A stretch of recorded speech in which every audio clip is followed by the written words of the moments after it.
아가 5장 2절에서 6장 3절. 내가 잘지라도 마음은 깨었는데 나의 사랑하는 자의 소리가 들리는구나. 문을 두드려 이르기를 나의 누이 나의 사랑 나의 비둘기 나의 완전한 자야 문을 열어다오. 내 머리에는 이슬이 내 머리털에는 밤이슬이 가득하였다 하는구나. 내가 옷을 벗었으니 어찌 다시 입겠으며 내가 발을 씻었으니 어찌 다시 더럽히랴마는 내 사랑하는 자가 문틈으로 손을 들이밀매 내 마음이 움직여서 일어나 내 사랑하는 자를 위하여 문을 열 때 몰약이 내 손에서 몰약의 즙이 내 손가락에서 문빗장에 떨어지는구나. 내가 내 사랑하는 자를 위하여 문을 열었으나 그는 벌써 물러갔네. 그가 말할 때 내 혼이 나갔구나. 내가 그를 찾아도 못 만났고 불러도 응답이 없었노라. 성안을 순찰하는 자들이 나를 만나매 나를 쳐서 상하게 하였고 성벽을 파수하는 자들이 나의 겉옷을 벗겨 가졌도다. 예루살렘 딸들아, 너희에게 내가 부탁한다. 너희가 내 사랑하는 자를 만나거든 내가 사랑함으로 병이 났다고 하려무나. 여자들 가운데 어여쁜 자야, 너의 사랑하는 자가 남의 사랑하는 자보다 나은 것이 무엇인가? 너의 사랑하는 자가 남의 사랑하는 자보다 나은 것이 무엇이기에 이같이 우리에게 부탁하는가? 내 사랑하는 자는 희고도 붉어 많은 사람 가운데 뛰어나구나. 머리는 순금 같고 머리털은 고불고불하고 까마귀같이 검구나. 눈은 시냇가의 비둘기 같은데 우유로 씻은 듯하고 아름답게도 박혔구나. 뺨은 향기로운 꽃밭 같고 향기로운 푸른덕과도 같고 입술은 백합화 같고 몰약의 즙이 뚝뚝 떨어지는구나. 손은 황옥을 물린 황금 노리개 같고 몸은 아로새긴 상아에 청옥을 입힌 듯하구나. 다리는 순금 받침에 세운 화반석 기둥 같고 생김새는 레바논 같으며 백향목처럼 보기 좋고 입은 심이 달콤하니 그 전체가 사랑스럽구나. 예루살렘 딸들아, 이는 내 사랑하는 자요 나의 친구로다. 여자들 가운데에서 어여쁜 자야, 내 사랑하는 자가 어디로 갔는가? 내 사랑하는 자가 어디로 돌아갔는가? 우리가 너와 함께 찾으리라. 내 사랑하는 자가 자기 동산으로 내려가 향기로운 꽃밭에 이르러서 동산 가운데서 양떼를 먹이며 백합화를 꺾는구나. 나는 내 사랑하는 자에게 속하였고 내 사랑하는 자는 내게 속하였으며 그가 백합화 가운데서 그 양떼를 먹이는도다. 사랑하는 성도 여러분, 반갑습니다. 제일영도교회를 담임하는 강화구 목사입니다. 오늘은 아가서 5장 2절부터 6장 3절 말씀으로 현실부부라는 제목으로 말씀을 묵상합니다. 사랑해서 결혼하지만 결혼생활은 삶입니다. 현실입니다. 결혼생활의 갈등은 거대한 가치나 신념 때문에 일어나기보다는 어쩌면 정말 사소한 일들로부터 시작할 때가 많습니다. 서로 다른 배경에서 살아왔고 성격이나 문제를 접근하는 풀어가는 방식도 다르기 때문에 정말 뜻하지 않은 상황에서도 갈등이 커지기도 합니다. 본문에서도 이상적 사랑을 노래했던 신랑과 신부 사이에 상당한 갈등이 생기고 그로 인해서 신랑이 떠나버리는 그런 상황을 묘사하고 있습니다.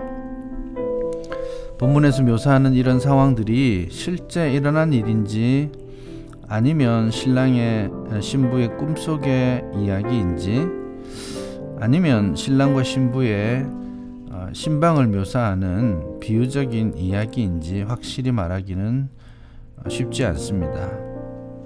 그러나 그 내용 자체를 이해하는 것은 어렵지 않죠.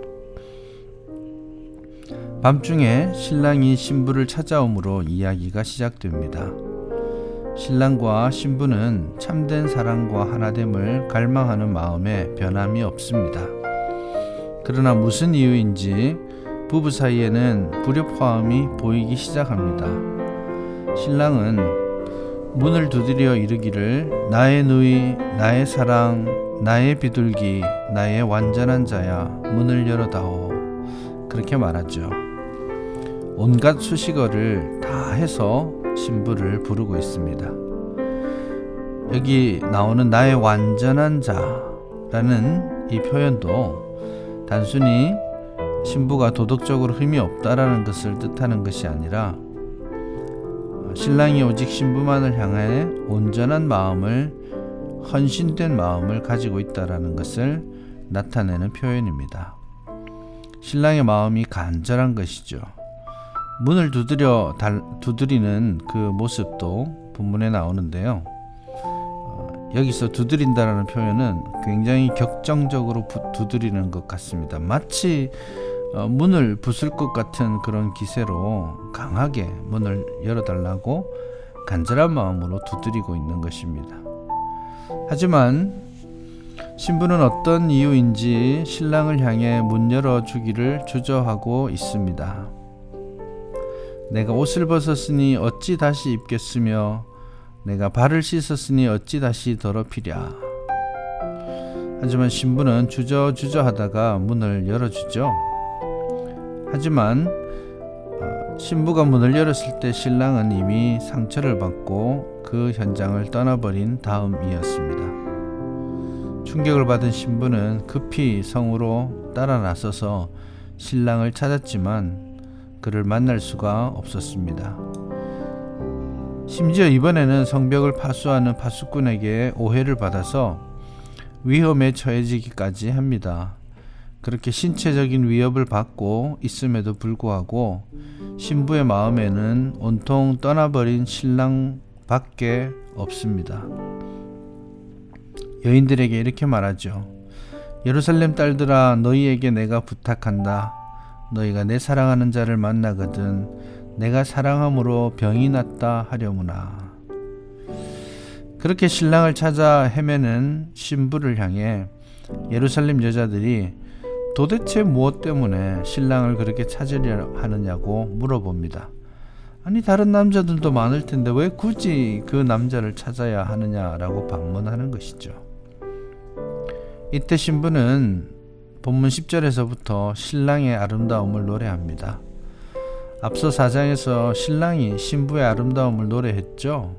거기에 맞춰서 이제는 신부가 신랑의 아름다움을 머리끝에서부터 시작해서 튼튼한 다리에 이르기까지 차례대로 묘사합니다. 신랑의 용모는 빛나고 붉은 아름다움이 있습니다. 그의 얼굴은 정금처럼 빛이 나고 검은 머리는 곱슬곱슬합니다. 눈은 비둘기같이 아름답고 볼과 입술은 향기로운 풀 언덕, 꿀이 떨어지는 백합화같이 달콤하다고 합니다. 그의 다리는 대리석 기둥과 같이 튼튼하고 믿음직합니다. 신부의 눈에는 신랑의 모든 것이 아름다울 뿐입니다. 위험을 무릅쓰고 모든 희생을 치르면서라도 신랑을 찾고 있는 신부는 극적으로 다시 신랑을 만나 사랑의 연합을 이룹니다.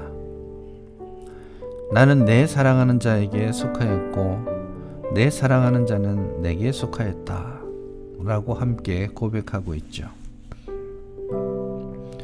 부부가 되어 함께 살아가는 것은 참 구름 위를 나는 것 같은 그런 멋지고 아름다운 순간들도 있지만 현실의 여러 가지 어려움 때문에 갈등하기도 합니다.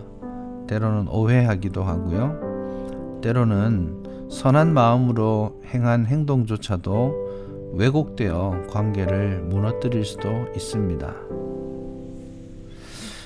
이럴 줄은 몰랐어 라고 말하면서 실망하기 전에 좀 더 인내하고 또 인내해야 합니다. 혹 관계가 멀어져 있다면 회복을 소망합시다. 관계를 회복하는 것이 쉽지 않을 수 있습니다. 더 많은 인내와 노력이 필요하겠지요. 희생해야 합니다. 먼저 미안하다라고 말할 수 있어야 합니다. 아무리 갈등이 있더라도 부부간에 넘어서는 안 될 선을 지켜야 합니다.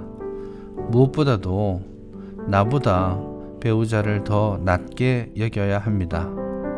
낮게 여기는 것이 아니라 낮게 여겨야 합니다. 그것이 예수님의 마음이시죠. 예수님께서 생명 주시면서 사랑하신 것처럼 서로 사랑합시다. 교회가 주님께 복종하듯 서로 복종합시다.